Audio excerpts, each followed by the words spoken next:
What's up guys, it's Joseph, and I just wanted to make an update video on this NC Star lower receiver vise block. In my unboxing video, I mentioned how the screw hole did not line up on my Geisley, Daniel Defense, or Anderson lowers, and you can see the same issue on this Aero Precision lower.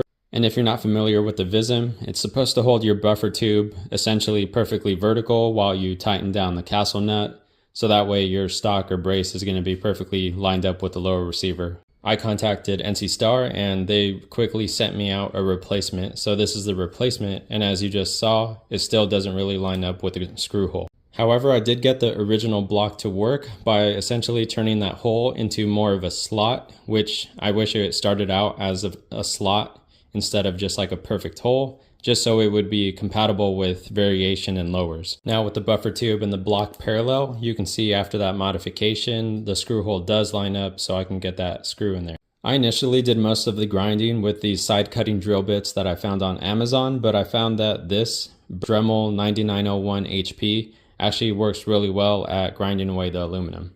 I'll have an affiliate link to this down below in the description and comment if you want to check it out.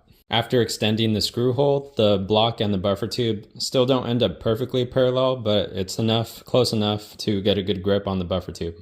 Here are the Radian and Daniel Defense lowers that I tried before, and after the modification, I installed these buffer tubes, and you can see that they ended up nice and straight, so pretty happy with these results. And as far as setting this thing up, first you do want to install the grip screw and have this loose when you do that.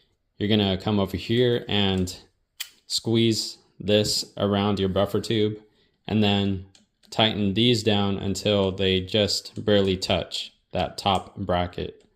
So when it barely touches that top bracket, and then you go ahead and tighten this one until this barely touches. And then give these a little bit more of a turn. When properly set up, it should look tight around your buffer tube like this, and then you can go ahead and tighten down your castle nut.